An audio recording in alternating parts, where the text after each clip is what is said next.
O Senhor está em seu santo templo. A consciência habita aquilo de que está consciente de ser. O homem, enquanto eu sou, é o Senhor e o seu templo. A consciência eu sou é o Senhor. E a personalidade humana é o templo. O eu sou habita a personalidade humana. Sabendo que a consciência se objetiva, o homem precisa perdoar a todos por serem aquilo que são. Deve compreender que cada um expressa, sem a ajuda de ninguém, aquilo de que está consciente de ser. Cada pessoa projeta sua própria realidade a partir de seu próprio estado de consciência interno. Pedro, o homem iluminado e disciplinado, sabia que tinha uma mudança de consciência. Pedro, o homem iluminado e disciplinado, sabia que uma mudança de consciência produz uma mudança de expressão. Em vez de simpatizar com os mendigos da vida à porta do templo, declarou: prata e ouro não tenho, mas o que tenho, isso te dou. Ou seja, deu-lhes a consciência de liberdade. Em vez de dar dinheiro, esmola, ao mendigo, e inclusive porque Pedro não tinha dinheiro, ele curou o mendigo. Neville Goddard interpreta isso como causou no mendigo uma mudança de estado de consciência, a qual produziu a cura. Desperta o dom que há em ti. Pare de mendigar e reivindique para si aquilo que você decide ser. Faça isso e você também saltará do seu mundo limitado para o mundo da liberdade. Se você reivindicar, se você tiver a fé, a confiança, a atitude de reivindicar para si aquilo que você tomou a decisão de ser, você vai saltar de um estado limitado para um estado de liberdade. Louvando ao Senhor, eu sou. Maior é aquele que está em vós do que aquele que está no mundo. O eu sou, dentro da personalidade humana, é maior do que qualquer problema que exista na realidade externa. Esse é o clamor de todos os que descobrem que sua consciência de ser é Deus. O reconhecimento dessa verdade limpará automaticamente o templo, a sua consciência, dos ladrões e salteadores, restaurando o domínio sobre as coisas. Domínio esse que foi perdido no instante em que você se esqueceu do mandamento: não terás outro Deus além de mim. Reconhecer a verdade que a sua consciência é Deus limpará a sua mente das crenças falsas que passaram a ocupar a sua mente quando você se esqueceu quem você era. Capítulo 9. A pedra fundamental. Cada um veja como edifica sobre ela. Porque ninguém pode lançar outro fundamento além do que já está posto, o qual é Jesus Cristo. E se alguém edificar sobre esse fundamento com ouro, prata, pedras preciosas, madeira, feno ou palha, a obra de cada um se tornará manifesta, pois o dia a revelará. 1 Coríntios 3, 10 a 13. O fundamento de toda expressão é a consciência. Por mais que o homem tente, não consegue encontrar outra causa para a manifestação além de sua própria consciência de ser.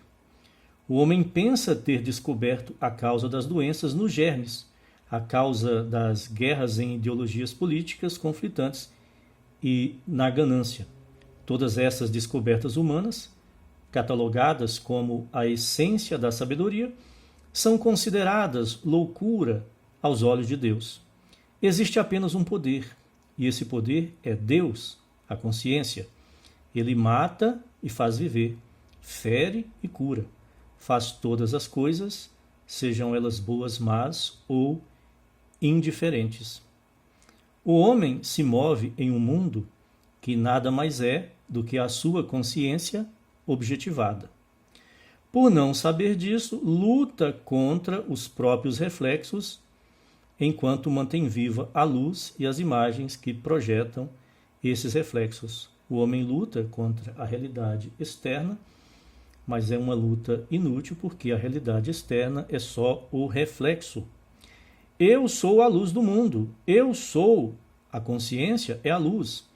Aquilo de que sou consciente de ser, minha concepção de mim mesmo, como sou rico, sou saudável, sou livre, são as imagens. O mundo é o espelho que amplia tudo aquilo de que eu sou consciente de ser. Então, voltando aqui um pouco na passagem de 1 Coríntios 3, 10 a 13, cada um veja como edifica. Ninguém pode lançar outro fundamento. O fundamento é Cristo. Cristo é a consciência. Eu sou. Se alguém edificar sobre esse fundamento com ouro, prata, pedras preciosas, ou seja, se você, a partir de sua consciência de ser, cria coisas boas, positivas, né? Você está criando coisas que são louváveis. Mas também se pode edificar com madeira, feno ou palha, coisas que podem ser destruídas pelo fogo. A obra de cada um se tornará manifesta, pois esse dia aqui é o dia que Cristo retorna para julgar o mundo, e aquilo que não for bom será destruído pelo fogo. Então, a obra de cada homem será provada. Aquilo que for bom, que for construído em cima do fundamento, a consciência, Cristo, sendo coisas boas, o fogo não poderá destruir. Mas aquilo que for feito de madeira, feno ou palha, que não são coisas positivas, quando chegar o dia, o valor dessa obra, que é nulo, será demonstrado. Pare de tentar mudar o mundo, pois ele é apenas o espelho. Pare de lutar contra a realidade externa, pois a realidade externa não é real no sentido correto, no sentido verdadeiro. A tentativa do homem de mudar o mundo pela força é tão inútil quanto quebrar um espelho esperando mudar o próprio rosto. O espelho só mostra o reflexo. A realidade externa é só o reflexo do estado assumido internamente. Pare de lutar contra o reflexo. Deixe o espelho em paz e mude o seu rosto. Deixe a realidade externa em paz e mude o seu estado interno assumido.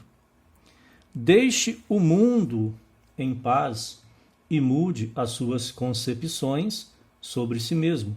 O reflexo, então, será satisfatório. Alterando o estado interno, a realidade externa também se altera. Liberdade ou prisão, satisfação ou frustração, só podem ser diferenciadas pela consciência de ser. Independentemente do seu problema, de sua duração ou magnitude, a atenção cuidadosa a essas instruções eliminará, em um tempo surpreendentemente curto, até mesmo a lembrança do problema. A atenção cuidadosa a essas instruções eliminará o problema e eliminará até mesmo a lembrança de que um dia você teve o problema. Faça a si mesmo essa pergunta: como eu me sentiria se fosse livre? No exato momento em que você faz essa pergunta com sinceridade, a resposta surge. Ninguém pode explicar a outro a satisfação de um desejo realizado, porque o desejo é seu. Cabe a cada um, dentro de si, experimentar o sentimento e a alegria dessa mudança automática de consciência. Se você pergunta a si mesmo: como eu me sentiria se a coisa que eu desejo já fosse realidade? Aí eu me sentiria assim, assim. Esse sentimento é o que você deve assumir para criar o que você deseja. O sentimento ou a vibração que surge em resposta a esse questionamento interior é o estado de consciência do Pai, ou a pedra fundamental sobre a qual a mudança consciente é construída. A mudança ou a transformação da realidade é construída a partir da mudança do sentimento. Ninguém sabe exatamente como esse sentimento se corporificará. O caminho, o modo, o como, não é competência humana, não é competência da personalidade humana. Mas ele se manifestará. O Pai, a consciência, tem caminhos que homem algum conhece. Essa é a lei imutável. Então não se preocupe com como isso vai acontecer, como, não. Faça o seu trabalho. Assumir o estado de consciência. Criar o sentimento. A realização cabe ao eu sou. Todas as coisas expressam a sua natureza. Aquilo que você veste, como se fosse uma roupa, como sentimento, torna-se a sua natureza. Pode levar um instante ou um ano, tudo depende do grau de convicção. Nesse ponto, aproveitamos para lembrar, porque há o equívoco de pensar que o método de Neville Goddard é algo que você pratica hoje e amanhã a realidade a transforma. Não é assim. Estudando toda a obra de Neville Goddard, todos os livros em ordem cronológica e também as palestras, nós vimos que os relatos de muitas pessoas são relatos de coisas que demoraram dias, semanas ou meses para se concretizar, dependendo do tamanho da mudança que precisava ocorrer. Não se trata de fantasia, de um abracadabra que causa mudanças instantaneamente. Algumas coisas simples podem ser mudadas em questão de minutos, mas coisas mais complexas exigem um tempo maior de maturação. Essa fantasia de imediatismo deve ser corrigida para evitar decepção, frustração com aquilo que jamais foi prometido pela obra e pelo pensamento de Neville Goddard. Pode levar um instante ou um ano. Tudo depende do grau de convicção e também da naturalidade do sentimento assumido. À medida que as dúvidas desaparecem e você passa a sentir eu sou isso, começa a desenvolver o fruto ou a natureza daquilo que sente ser. Quando alguém compra um chapéu ou um par de sapatos novos, tem a impressão de que todos percebem que são novos. A roupa nova, o sapato novo, falta a naturalidade. A pessoa se sente estranha usando a roupa nova, até que ela se torne parte de si. O mesmo acontece com os novos estados de consciência. Essa é uma comparação muito boa, né? Você comprou uma roupa nova, você veste a primeira vez, você sente um estranhamento ali, né? Você se sente estranho com aquela roupa. Mas se você continuar a usar a roupa, em algum momento ela vai se integrar à sua sensação física, corporal, e daqui a pouco, né, usar essa roupa se torna perfeitamente natural. O mesmo acontece com os novos estados de consciência. Quando você assume um novo estado de consciência, nos primeiros dias você se sente estranho com esse novo estado de consciência, mas persevere, sustentando, mantendo esse novo estado até que ele se torne também natural.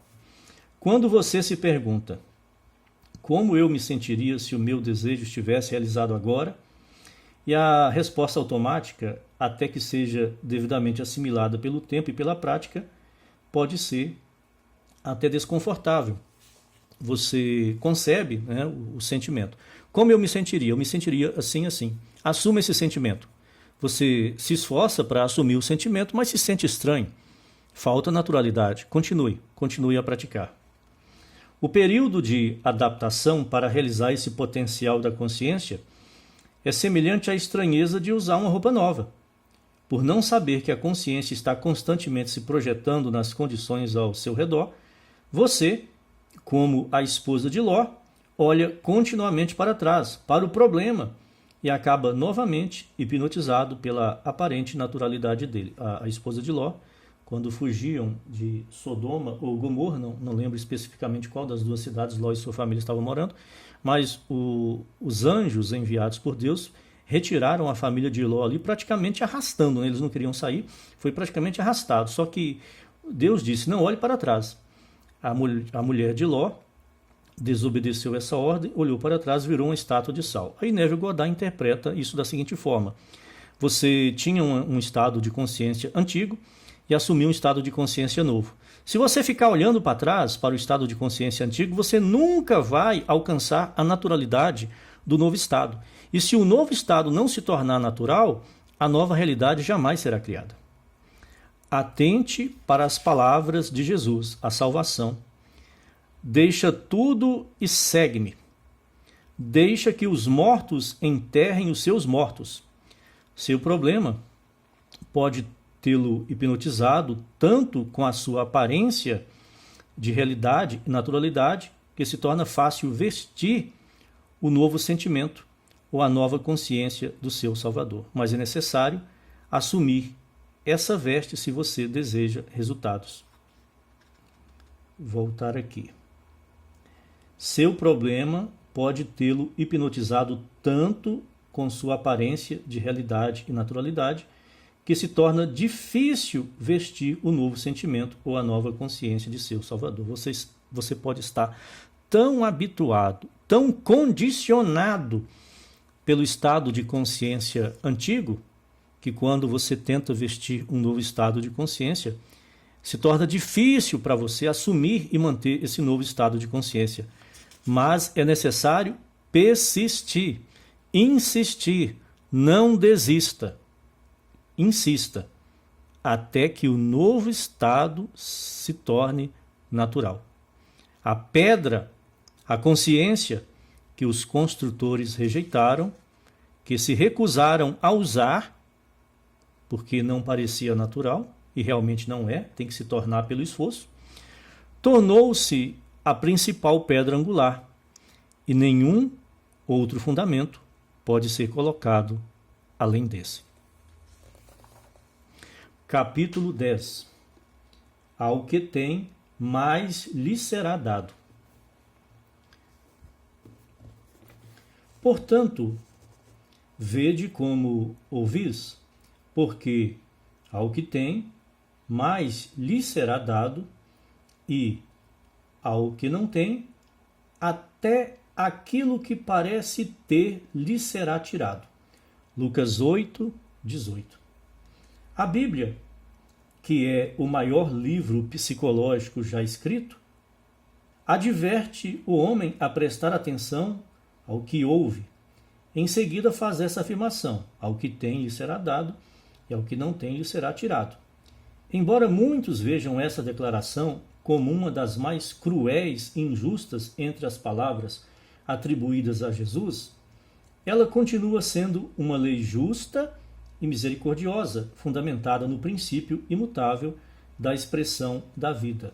É que nessa passagem, a interpretação proposta por Neville Goddard é a seguinte: quando você tem um estado de consciência positivo, mais coisas positivas serão criadas pela sua consciência. Agora, se você tem um estado de consciência negativo, você perde todas as coisas que você tinha, né? Você perde todas as coisas que você tinha. Aquele que tem um estado de consciência positivo recebe cada vez mais coisas positivas. E aquele que tem um estado de consciência negativo acaba perdendo até as poucas coisas positivas que tinha. Então, o seu estado de consciência dá mais daquilo que você estiver consciente de ser. Esse é o sentido da passagem. A ignorância do homem quanto ao funcionamento dessa lei não o isenta nem o livra de seus resultados. Não importa se você compreende a lei da consciência ou não. Ela opera, independentemente de você saber ou não como ela funciona.